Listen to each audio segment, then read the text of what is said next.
మహిమ కొరకు దేవుడు వారిని ఉపయోగించుకుంటున్నాడు.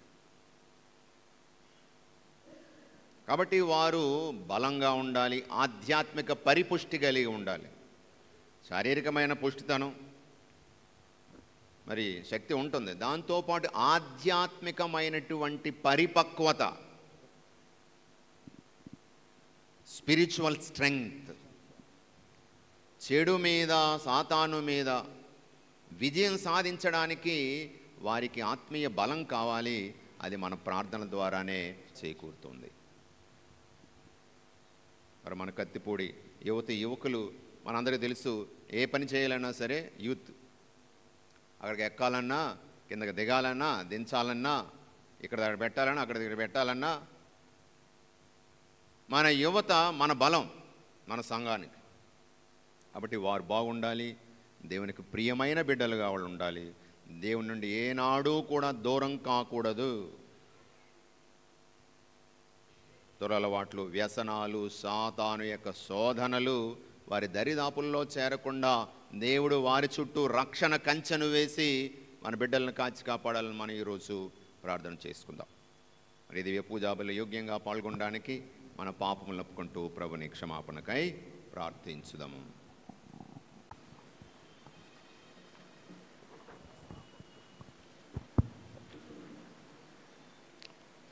మొదటి పఠనము. రమ్ము, నేను తయారు చేసిన భోజనము ఆరగింపుము, నేను సిద్ధము చేసిన ద్రాక్షారసము సేవింపుము. సామెతల గ్రంథము 9వ అధ్యాయము 1 నుండి 6 వరకు వచనములు. విజ్ఞానమను స్త్రీమూర్తి తన భవనమును నిర్మించి 7 స్తంభములు నెలకొల్పెను. ఆమె వేట మాంసము వండి సుగంధ ద్రవ్యములు కలిపిన ద్రాక్షారసమును సిద్ధము చేసి భోజన పదార్థములు తయారు చేసెను. ఆమె తన పరివారమును నగరములోనికి పంపగా వారు ఉన్నత ప్రదేశమున నిలుచుండి, జ్ఞానము లేని వారులారా ఇచ్చటకు రండు అని జనులను ఆహ్వానించిరి. వివేకహీనులకు ఆమె ఇట్లు కబురు పంపెను, రమ్ము, నేను తయారు చేసిన భోజనము ఆరగింపుము, నేను సిద్ధము చేసిన ద్రాక్షరసము సేవింపుము. మూర్ఖత్వమును విడనాడే వారులారా నీవు జీవింతుము, నీవు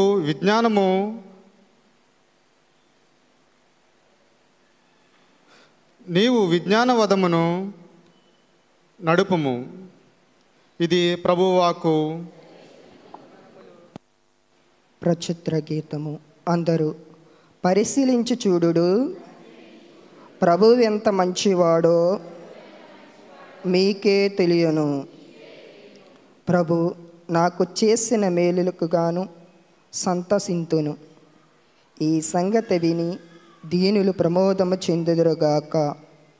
మీరును నాతో కూడి ప్రభు మహిమను కొనియాడుడు. మనమందరము కలిసి ఆయన దివ్యనామమును కీర్తింతుము. అందరూ పరిశీలించి చూడుడు, ప్రభు ఎంత మంచివాడో మీకే తెలియను. సింహపు పిల్లలు ఆహారము దొరకక అలమటించుచుండును, కానీ ప్రభువును ఆశ్రయించి వారికి ఎల్ల మేలులు సిద్ధింతును. అందరూ పరిశీలించి చూడుడు, ప్రభువు ఎంత మంచివాడో మీకే తెలియను. తనయులారా రండు, నా ఉపదేశము లాలింపుడు. నేను మీకు దైవభీతిని నేర్పింతును. మీరు బ్రతికున్న గరుచు దీర్ఘకాలము జీవించి శుభములు బడగోరున్నచో చెడ్డ మాటలు పలకకుడు, అబద్ధములు ఆడకడు. అందరూ పరిశీలించి చూడుడు, ప్రభు ఎంత మంచివాడో మీకే తెలియను. చెడ్డని వైదొలిగి మంచిని చేపట్టుడు, శాంతిని కాంక్షించుడు, దాన్ని సాధించుటకు పూనుకునుడు. ప్రభువు నీతిమంతులను ఒక కంట కనిపెట్టి ఉండును, వారి అంగలార్పులు ఆలించెను. అందరూ పరిశీలించి చూడుడు, పరిశీలించి చూడు, ప్రభు ఎంత మంచివాడో ప్రభు ఎంత మంచివాడో మీకే తెలియను. మీకే తెలియను.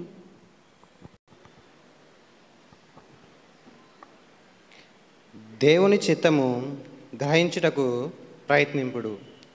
రెండవ పట్టణము పునీత పౌలు ఎఫెసీలకు రాసిన లేఖ 5వ అధ్యాయము 15 నుండి 20 వరకు వచనములు. పునీత పౌలు ఎఫెసీలకు రాసిన లేఖ 5వ అధ్యాయము 15 నుండి 20 వరకు వచనములు.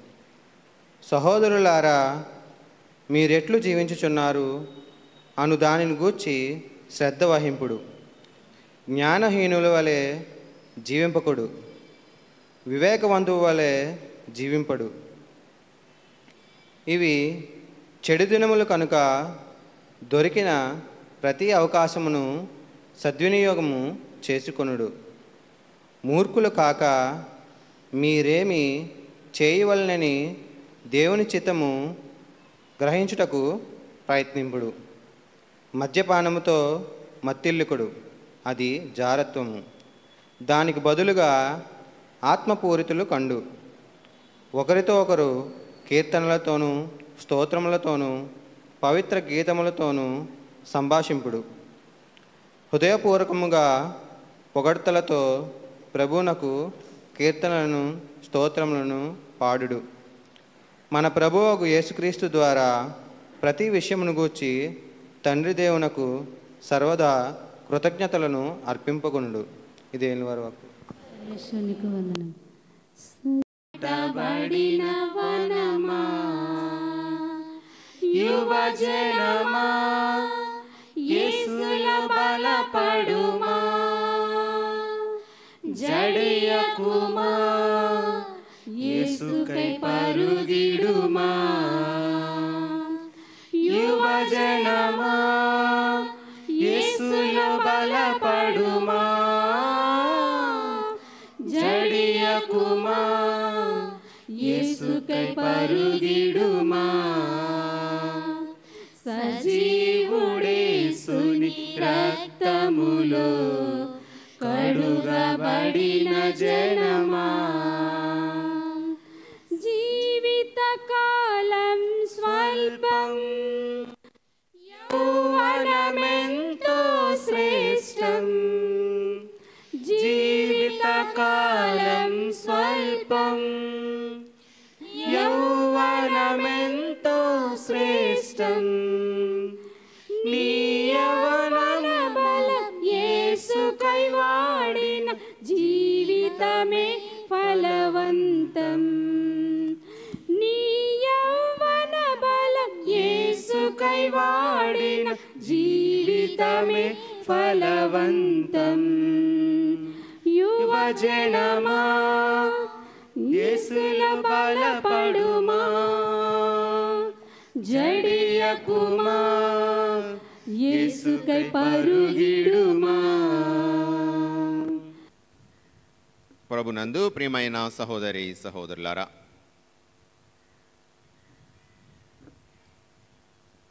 ఈ రోజుల్లో అందరూ చాలా బిజీగా ఉన్నారు. ఈ సీజను ఏం సీజన్ ఇది?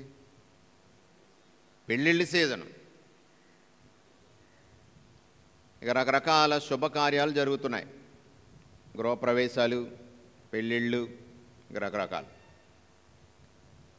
సో సాధారణంగా ఇటువంటి శుభకార్యాలు జరిగినప్పుడు ముఖ్యంగా విందులు ఏర్పాటు చేస్తూ ఉంటారు. బర్త్డే ఫంక్షన్స్, మ్యారేజ్ రిసెప్షన్, అలాగే హౌస్ వార్మింగ్ సెరమనీ అంటే గృహప్రవేశం, శంకుస్థాపనలు. ఈ విధంగా శుభకార్యాలకు మనం విందులు ఏర్పాటు చేస్తుంటారు. ఎందుకు ఈ విందులు? ఎందుకు? ఏం జరుగుతుంది ఈ విందుల్లో పాల్గొంటే? ఉద్దేశం ఏంటి? ఇంతకీ ఎవరిని పిలుస్తాం? దారంటూ వెళ్ళే వాళ్ళందరినీ పిలుస్తారా? మనకు కావలసిన వాళ్ళని పిలుస్తాం. మన బంధువులు, మన స్నేహితులు, మనతో కలిసి పనిచేసేవాళ్ళు, మనతో కలిసి చదువుకునేవాళ్ళు, క్లాస్మేట్స్, ఇరుగు పొరుగు, ఎంత దూరంలో ఉన్నా సరే పరిగెత్తుకొని వస్తారు. మీరు ఇటువంటి సందర్భాల్లో చాలా జరుగుతుంటాయి. మన బంధుత్వం, స్నేహం ఇంకా బలపడుతుంది. అలాగే మన యొక్క ఆత్మీయత మరింత దృఢమవుతూ ఉంది. మరి అటువంటి సందర్భాల్లోనే ఒక శుభకార్యానికి వచ్చి మరో శుభకార్యం జరుగుతుంటుంది కొన్నిసార్లు. ఏంటి, ఈ పెళ్ళికి పండుగకి పిలిచామనుకో, ఎవరి అమ్మాయి బాగుంది, పలానా వాళ్ళ, ఈ అబ్బాయి ఎవరు, చాలా చలాకీగా ఉన్నాడు, వీళ్ళిద్దరికి కలిపి ముడేసేస్తే బాగుంటుంది ఇటో. ఇటువంటి సందర్భాల్లో మరి కొన్ని శుభకార్యాలు, దానికి ప్రస్తావన, నాంది పలుకుతుంటాను అన్నమాట. ప్రియ సహోదరులారా, ఆహ్వానం, విందుకి ఆహ్వానం మనలో బంధుత్వాన్ని, స్నేహభావాన్ని, సంబంధ బాంధవ్యాలను బలపరుస్తుంది. ఇది ఒక ఆత్మీయ ఆహ్వానం. ఈరోజు మొదటి పట్టణంలో విజ్ఞానమనే కన్య స్త్రీమూర్తి ఆహ్వానం పలుకుతూ ఉంది. విజ్ఞాన విందుకి ఆహ్వానం పలుకుతూ ఉంది. సామెతల గ్రంథంలో ఈ జ్ఞానము గురించి చక్కనైనటువంటి ఉపోద్ఘాతములో చక్కని మాటలు రాయబడి ఉన్నాయి. ఈ సామెతల గ్రంథంలో జ్ఞానము ఒక మానవీకరణ పొంది సంపూర్ణ గుణాతిశయములు కలిగిన మనుష్యునిగా చిత్రీకరించబడినది. Wisdom is personified as lady wisdom. జ్ఞానము దేవుని వరమని, నీతి న్యాయాల పొందిక అని సామెతల గ్రంథం జ్ఞానం గురించి చెప్తుంది. అయితే ఈ జ్ఞానమే క్రీస్తు శరీర రూపములో అవతరించింది. క్రీస్తు ద్వారా మానవులకు జ్ఞానము లభించింది. ఏం జ్ఞానం లభించింది? ఏం జ్ఞానం లభించింది క్రీస్తు ద్వారా? లోక జ్ఞానం కాదు. నేను ఎక్కడి నుంచి వచ్చాను, ఎవరి వలన జీవంతో ఉన్నాను, నేను ఎక్కడికి వెళ్తున్నాను, అది నిజమైన జ్ఞానం. పరలోకము నుండి దిగి వచ్చిన జీవము గల ఆహారమును నేనే. ఈ లోకమునకు వెలుగును నేనే. ఆ జ్ఞానం అనే చీకటిలో నడిచే ప్రజలకు జ్ఞాన జ్యోతిని నేనే. నీ దారిని నేనే. ప్రజలారా, ఈ దారిలో నడవండి, పాపమనే చీకటిని నుండి బయటికి రండి, నే యేసుని వెలుగులో నడుస్తాను అని తెలుసుకోవడమే జ్ఞానం. ఇదిగో ఈ జ్ఞానము. ఈ జ్ఞానం కోసము గ్రీకులు యూదులు ప్రపంచ చరిత్రను, ఇప్పుడు ఇజ్రాయెల్ ఏంటనుకున్నారు మీరు? ఆ ప్రభు చెప్పినటువంటి జ్ఞానం పొందినటువంటి వాళ్ళు మహా గొప్ప జాతి. The strongest power even to this day, Israel. కరోనాకు మొట్టమొదటి కనిపెట్టింది ఎవరు అనుకున్నారు? ఇజ్రాయెల్. చిన్న దేశం ఇజ్రాయెల్ దేశం. The strongest army, military, Israel. పంటలు పండించడానికి, ఎలా పండించాలో తెలుసుకోవడానికి ఆంధ్రప్రదేశ్ నుంచి, మన భారతదేశం నుంచి మినిస్టర్లు వెళ్తుంటారు అక్కడికి. అక్కడ చూస్తే నదులు, పెద్ద పెద్ద నదులు, గిదులు ఉండవు, రాళ్ళు రప్పలు.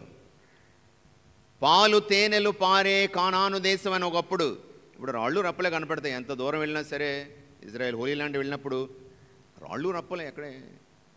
కానీ తక్కువ నీటి వనరులను పొదుపుగా ప్రిజర్వ్ చేస్తారు వాళ్ళు. తక్కువ నీటి సదుపాయంతో ఎక్కువ పంటలు రకరకాల పంటలు పండిస్తుంటారు. సరే, గ్రీకులు జ్ఞానాన్ని కోరుకుంటూ వెతుకుతున్నారు. అందు గురించే గ్రీకులు మనకి సోక్రటీసు, ప్లేటో, అరిస్టాటిల్ అందరూ ఎవరు? గ్రీకులు. జ్ఞానాన్వేషులు అన్నమాట. జ్ఞానం కోసం వాళ్ళు తప్పిస్తారు. జ్ఞానమే దేవుడు. ఆ జ్ఞానం ఎక్కడ దొరుకుతుందో దానికోసం వాళ్ళు పరుగులు పెడతారు. ఒక సందర్భంలో చూస్తాం, ఇదిగో గ్రీకులు కొంతమంది వచ్చారు యేసును చూడ్డానికని. మరి యూదులు ఆ అద్భుతాలు కోరుకుంటారు. కాబట్టి ఇక్కడ జ్ఞానమే దేవుడు, యేసే ఆ జ్ఞానము, యేసే దేవుడు. ప్రియ సహోదరులారా, ఈ జ్ఞానమును గురించి ఈ యొక్క విజ్ఞానం అనే కన్య, ఆ శ్రీమూర్తి అందరిని ఆహ్వానిస్తుంది. ఏం చెప్తుంది చూడండి, విందు సిద్ధముగా ఉంది, జ్ఞానము లేని వారు ఎచ్చటకు రండి.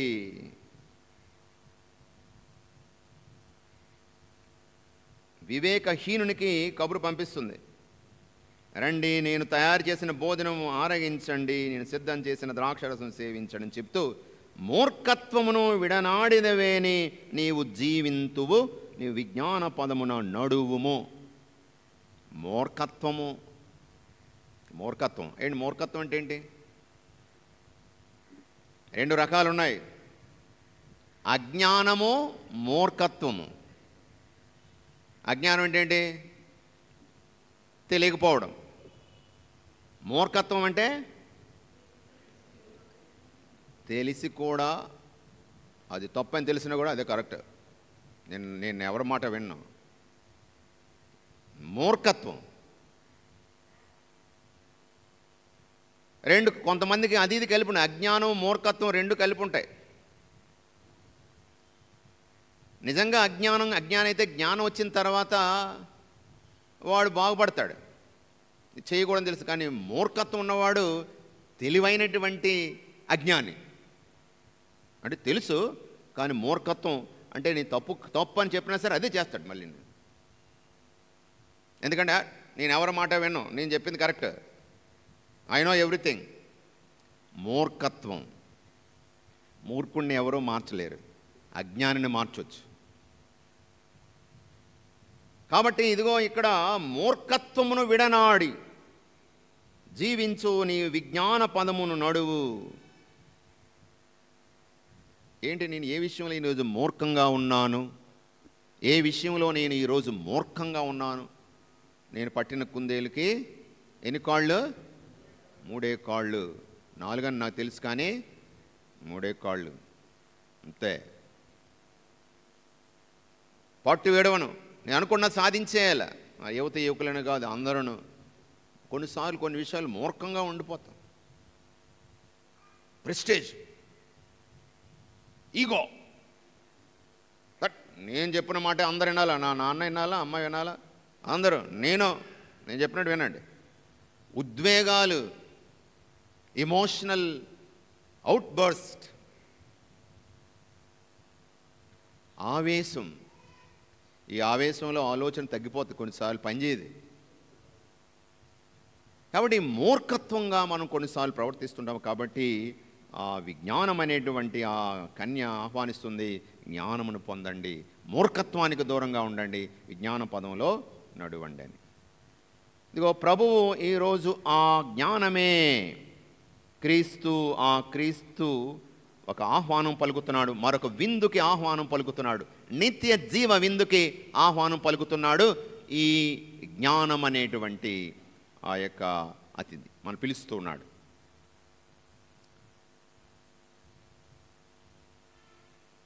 ఇదిగో ఈ లోకము జీవించడానికి నిచ్చేటువంటిది నా శరీరమే, నా ఈ పరలోకముని దిగి వచ్చిన జీవము గల ఆహారము నేనే. అదే జ్ఞానం, అది తెలుసుకోవడమే జ్ఞానం. పరలోకముని దిగి వచ్చిన జీవము గల ఆహారమును నేనే. ఈ ఆహారమును ఎవడైనా భుజించునచో వాడు నిరంతరము జీవించును, నిత్య జీవము కలిగి ఉంటారు. ఏ విధంగా? మనుష్య కుమారుని శరీరమును భుజించి అతని రక్తమును పానము చేసిననే తాగిననే తప్ప మీలో జీవం ఉండదని చెబుతున్నాను. నా శరీరమును భుజించి నా రక్తమును పానము చేయువాడు నిత్య జీవము పొందును. నిత్య జీవం. మనం భోజనం చేస్తాం, జీవించడానికి ఏం చేస్తాం? భోజనం చేస్తాం. భోజనానికి శక్తి వస్తుంది. ఉదయం టిఫిన్ చేసాం, సరిపోతుందా?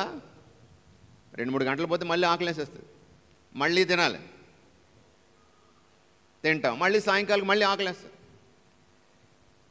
శారీరకంగా మనము భోజనం ద్వారా శక్తిని పొందుతున్నాం, జీవిస్తున్నాం. కానీ ఆత్మీయంగా మనము చనిపోతున్నాము, మరణిస్తున్నాము. పాపములో పడి ఆత్మీయంగా మనం మరణిస్తున్నాం. కాబట్టి మనము చనిపోయిన తర్వాత సమాధి చేసేస్తారు. అందరితో అయిపోతుందా జీవితం? కాదు. మనము నిత్యము జీవించాలంటే ఏం చేయాలి? భోజనం కావాలి.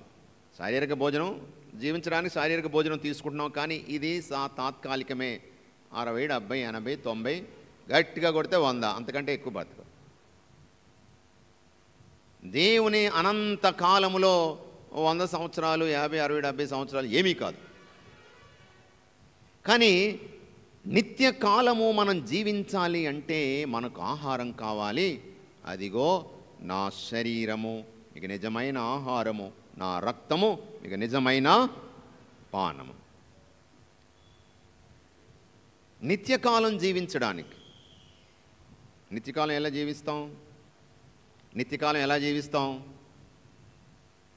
మరణం ఉంది, సమాధి చేయబడుతున్నాం. మరొక మరణం ఉంది, ఆత్మీయ మరణం. ఏమిటది? నరకం. ఇదిగో నా శరీరం పుంజిన రక్తము పానము చేయవని అంతిమ దినమును నేను లేపుతాను, తిరిగి జీవం పోస్తాను, నిత్య జీవ కిరీటాన్ని మీకు ధరింపజేస్తాను.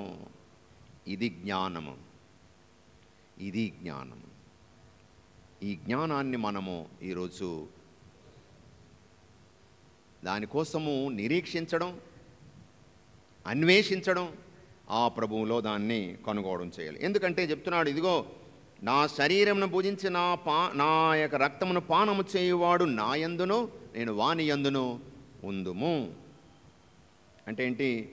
ఆ యేసుప్రభు దివ్య సత్ప్రసాద రూపములో మన లోనికి వచ్చినప్పుడు మనతో నివాసం ఉంటున్నాడు. ఈ స్టేయింగ్ విత్ అస్, మనతో మనలో ఉంటూ ఉన్నాడు. ఆ ప్రభు మనలో ఉన్నప్పుడు మనకు బలము, పాపము నుండి మనకు విడుదల, శాంతి, సమాధానము, మన పాపములకు క్షమాపణ, ఈ లోక సంబంధమైన భయాలు, ఆందోళనలు, వీటన్నిటిలోనూ కూడా ప్రభు మనకు ధైర్యమునిచ్చి నడిపిస్తూ ఉన్నాడు. ఎందుకంటే నన్ను పూజించువాడు నా మూలమున జీవించును.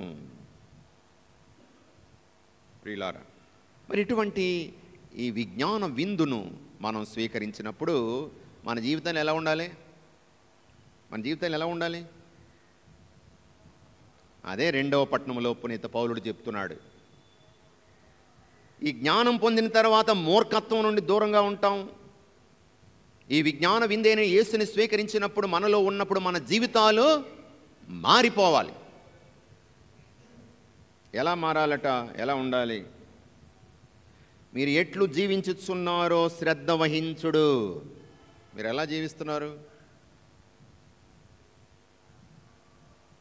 జ్ఞానహీనుల వలె జీవించకండి. జ్ఞానహీనులు, మూర్ఖులు, అజ్ఞానుల్లా జీవించద్దు. వివేకవంతులుగా జీవించండి. ఎందుకు? ఇవి చెడు దినములు, ఇవి చెడు దినాలు. వారం రోజుల క్రితం కలకత్తాలో ఏం జరిగిందో చాలామందికి తెలుసు.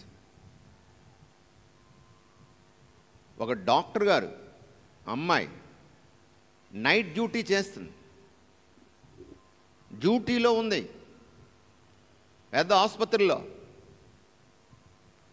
ఎక్కడో సినిమాకో షికారుకో వెళ్ళి అక్కడ ఏదో జరిగింది కాదు, డ్యూటీలో ఉంది. అత్యాచారం గావించబడింది, గ్యాంగ్ రేప్. దాన్ని కవర్ చేయడానికి రకరకాల ప్రయత్నం చేసి, ఇదిగో సూసైడ్ చేసుకుంది, ఆత్మహత్య చేసుకుంది, అలా ఇలా నీచాతి నీచముగా అమానవీయమైనటువంటి విధంగా ఆ డాక్టర్ గారిని రేప్ చేసి చంపేశారు. ప్రాణం పోసేటువంటి వృత్తిలో ఉన్న అమ్మాయిని ప్రాణం తీసేశారు. ఇది ఒక సంఘటన, నిర్భయ అని చెప్తున్నా. ఇది ఒక సంఘటన, తెలిసిన సంఘటన, వెలుగులోనికి వచ్చినటువంటి సంఘటన. వెలుగులోకి రాకుండా ఎంతమంది ఆడకూతుర్లు ఇన్ని కష్టాలు పాలవుతున్నారు, అవమానాలు పాలవుతున్నారు. చుట్టూ కూడా ఇదిగో కూడా మానవ మృగాల్లాగా తయారై. ఇవి చెడు దినాలు. 2000 సంవత్సరాల క్రితం చెప్తున్నాడు పౌలుడు. మరి ఇప్పుడు పరిస్థితి మనకు తెలుసు. చుట్టూ ఏ విధంగా సులువుగా బతికేయాలి, సులువుగా సంపాదించాలి, సులువుగా సుఖం అనుభవించాలి.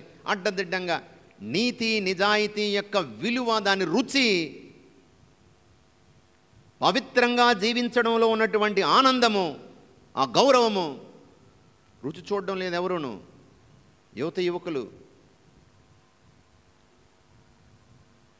కష్టపడడంలో, సంపాదించడంలో ఉన్నటువంటి ఆనందము, రుచి తెలియదు. ఇవి చెడు దినాలు. ఈ ప్రవాహం లోకమంతా ఇటువంటి ప్రవాహంలో కొట్టుకుపోతుంది. నేను కూడా అందులో పడిపోయి కొట్టుకుపోతున్నానేమో.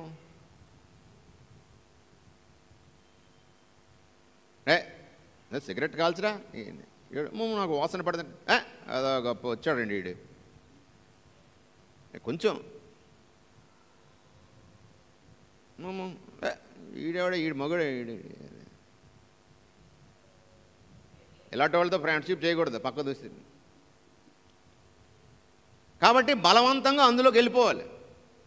అరే ఫ్రెండ్షిప్ దూరం అయిపోతుందని ఆ ఏదో పనులు చేసే పనులంట్లోనూ భాగస్థులు అవ్వాలి. నేను కూడా లోకం పోగడలో ప్రవాహము అది వరదలా పొంగుకోపోతుంది, అందులో నేను పడిపోయి నేను కూడా కొట్టుకుపోతున్నానేమో. నేను నిలబడి ఎదురీది నిలబడలేకపోతున్నానా? క్రైస్తవ బిడ్డగా నేను చేయగలుగుతున్నాను, లేదా అందరూ లోకంలో కొట్టుకుపోతున్నానా? లోక ప్రవాహంలో నేను కొట్టుకుపోతున్నానా? ఇవి చెడు దినాలు. క్రైస్తవ బిడ్డలారా, యువకులారా, stand strong for your convictions in Christ. క్రీస్తే మన ఆదర్శం. Is a young man who died for the world to save the world. ప్రపంచాన్ని రక్షించడం కోసము ప్రాణం పెట్టిన ఒక యువకుడు, వృద్ధుడు కాదు, ఒక యువకుడు తన దైవత్వాన్ని, తన శక్తులన్నింటినీ కూడా మన కోసము దారబోసి, ప్రాణమే దారబోసినటువంటి ఒక యువకుడు శిలువ మీద వేలాడుతూ ఉన్నాడు. He is our model. నేను క్రీస్తుమయమైనప్పుడు లోకంలో అందరితో కలిసి కొట్టుకెళ్ళిపోను, నిలబడతాను. కష్టమే, అంత సులువైన పని కాదు. యేసుని యొక్క విలువలను మనం పాటించి నిలబడడం అంటే చాలా కష్టం.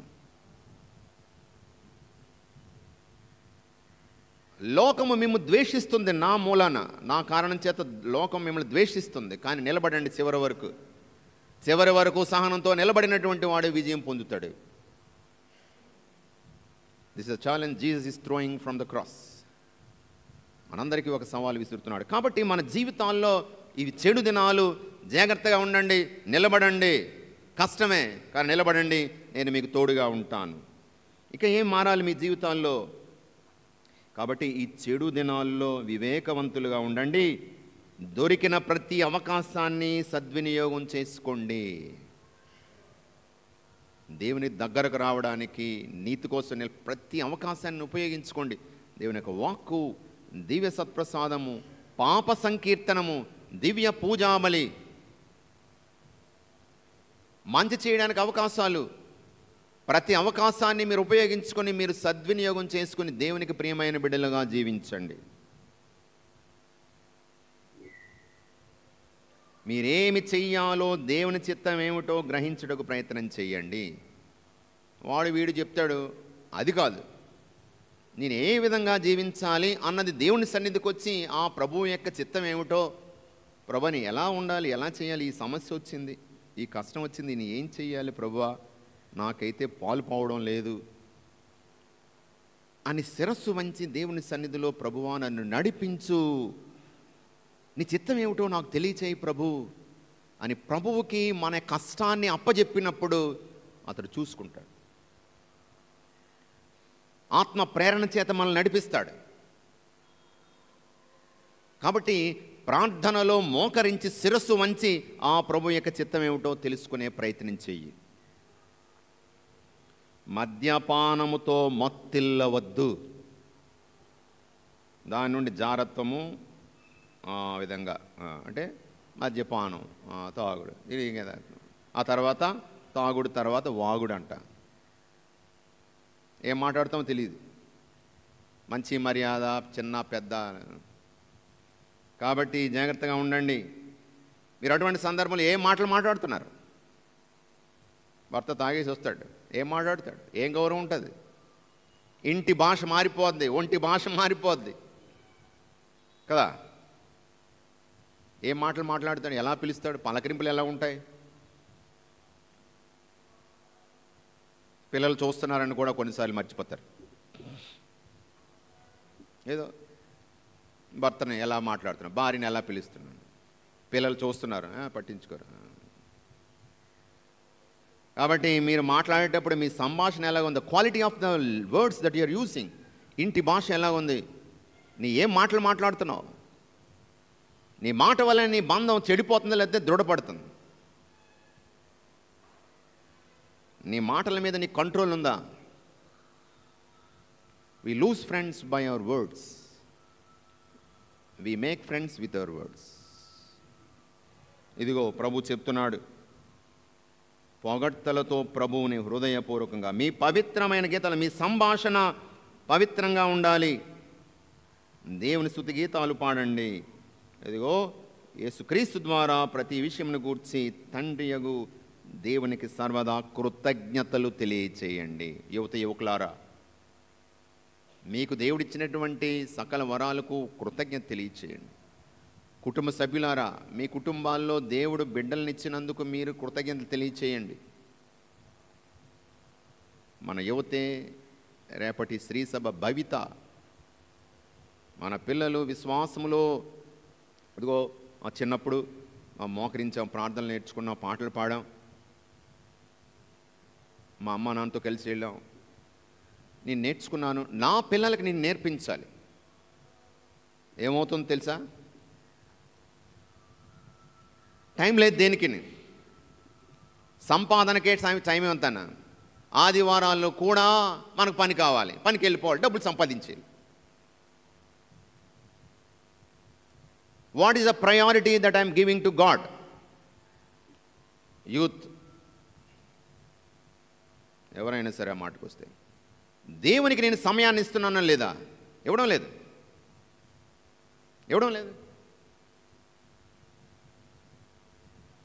పండుగలే ఆరాధన కాదు, ప్రతి ఆదివారం ఆరాధన ఉంది. దేవుడికి నీ జీవితంలో స్థానం ఇస్తున్నావు. గంట గంటన్నర సేపు నువ్వు ఆలయానికి ఎందుకు రాలేకపోతున్నావు? ప్రశ్నించుకోవాలి ఈరోజు. దేవునికి ఇవ్వవలసిన దేవునికి ఎన్నెన్ని వరాలు నువ్వు అనుభవిస్తావు, నువ్వు చూస్తావు. ఆ గంటలో గడిలో సంపాదించింది కదా, దానికి ఎన్నో రెట్లు నువ్వు సంపాదిస్తావు. ముందు అతన్ని సంపాదించి ముందు లోకాన్ని నువ్వు ఈజీగా సంపాదించేస్తావు. కాబట్టి ఐఎమ్ టెలింగ్ ద యువకులారా, మీరు ఆలయానికి ముఖ్యంగా ప్రభు సమయాన్ని ప్రభువుకి ఇవ్వండి. ఎన్ని పనులున్నా సరే పక్కన పెట్టాలి. ఆదివారం ఆలయం, ఇదిగో నాకు ఆరాధన ఉంది, ఈరోజు పూజ ఉంది, ఈ పని పాటలు నేను ఒప్పుకోను, తర్వాత చాలు, సరిపోతుంది. మీకు వారం రోజులు పని ఉన్న వాళ్ళు పని చేసుకోవడానికి దేవుడు అనుగ్రహం ఇచ్చాడు. ఒక్కరోజు ప్రభు సన్నిధిలో గడుపు, వారం రోజులు ప్రభు నీకు శక్తిని ప్రసాదిస్తాడు. నీ వారం అంతా పడినటువంటి కష్టాన్ని ప్రభు సన్నిధిలో ఒప్పుకో, సమర్పించు. నీ గుండె భారాలను తేలిక చేసే ప్రభు రమ్మంటున్నాడు. భారము చేత అలసి సొలసి ఉన్న సమస్త జనులారా రండి, మీకు విశ్రాంతిని ఇస్తాను, ఇక్కడ రండి. ఆందోళన పడుతున్నారు, మొయిలైన భారాలు మోస్తున్నారు, ఆర్థిక భారం, అప్పుల బాధలు, శారీరకమైనటువంటి బాధలు, అనారోగ్యం, ఒంటరితనం అనుభవిస్తున్నారు యూత్ ఈ రోజుల్లో. They're feeling lonely.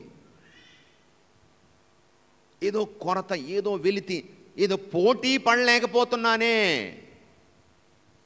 కాంపిటీషన్, అన్ని విషయాల్లో కాంపిటీషన్. అయ్యి నేను పోటీ పడలేకపోతున్నానే, నేను వెనకబడిపోయానే అనేటువంటి నిరాశ ఉంది. కాబట్టి అదిగో నీ నిరాశను తొలగించి బలమిచ్చే ప్రభు ఉన్నాడు. కాబట్టి ఆదివారం ఆలయానికి తప్పనిసరిగా రావాలని ఈరోజు మన యువకుల మాట ఇవ్వాలి దేవుని సన్నిధిలో. ఎన్ని పనులు ఉన్నా సరే పక్కన పెట్టి అతనికి ఇవ్వవలసిన సమయము, అతనికి ఇవ్వవలసినటువంటి యొక్క నా జీవితం సమర్పించి ముందుకు సాగాలి. కాబట్టి ప్రియమైన సహోదరుల, దేవుడు చేసిన అనేక మేళ్ళ కృతజ్ఞత తెలియజేసుకుంటూ మరి చక్కనైనటువంటి యువకులను మన సంఘానికి ఇచ్చినందుకు సంఘంగా మనం దేవునికి కృతజ్ఞతలు తెలియజేసుకుందాం. ప్రార్థన చేసుకుందాం. కృపగల దేవా, కరుణగల తండ్రి, విజ్ఞానం అనేటువంటి పరమ విందును మాకు అనుగ్రహిస్తున్నావు. ఏసే ఆ విజ్ఞానం అని మేము తెలుసుకున్నాము. నిత్య జీవమిచ్చే విజ్ఞానము, అంతిమ దినమున తిరిగి మమ్మల్ని లేపేటువంటి విజ్ఞాన విందు ఏసే. ఓ దేవా, మా యువకులను నీ పాద సన్నిధిలో సమర్పిస్తున్నాం ప్రభువా. ఎంతో బలం ఇచ్చావు, శక్తినిచ్చావు, సామర్థ్యాలు ఇచ్చావు, టాలెంట్స్ ఇచ్చావు. ఆ యువతను చూస్తే మాకెంతో ఆనందం సంఘంగా. రేపటి రోజున ఈ విశ్వాసము నిలబడడానికి వీరే మూల స్తంభాలని మేము ఆనందంతో, ఆశతో మా యువకులను మేము చూస్తున్నాం.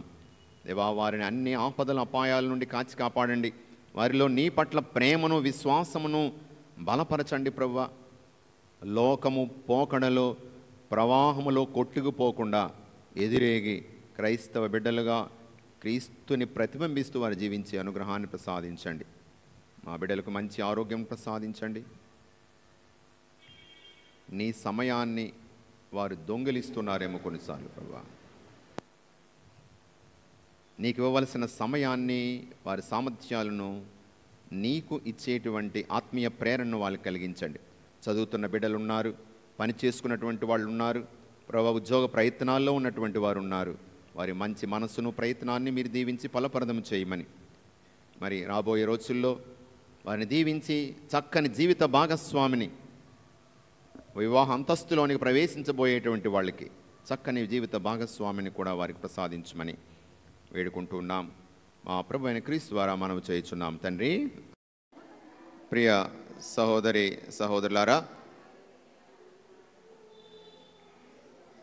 జాతీయ యువతా దినోత్సవం సందర్భంగా మనందరం కూడా క్రీస్తు యువకుడు, ఆ యువకుల్లో ఉన్నటువంటి మంచితనాన్ని, సచ్చీలతను మనం అలవర్చుకుంటూ లోకానికి వెలుగు వలె మనం కూడా వెలుగులో ఉంటూ వెలుగును అందించాలి.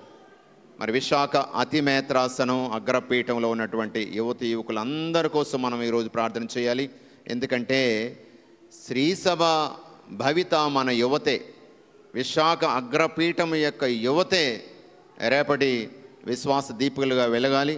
అలాగే మన కత్తిపూడి విచారణలో కూడా 2024 జాతీయ యువతా దినోత్సవం సందర్భంగా మనందరినీ కూడా ఆ ప్రభువుకు సమర్పిస్తూ మన యువకుల కోసము ఇదిగో పిల్ల యువత, ఇదంతా పిక్కిరి యువత కూడా రాబోయే రోజుల్లో మనకు బలమైనటువంటి ఆయుధాలుగా దేవుని చేతుల్లో రావాలని మనం ప్రార్థన చేసుకుందాం. మరి ఈ నేషనల్ యూత్ సండే సందర్భంగా మనందరికీ కూడా ఈ కేక్ని ఏర్పాటు చేసిన వారు మన ప్రసాద్ మాస్టర్ గారు. గట్టిగా చెప్పలు కొట్టండి.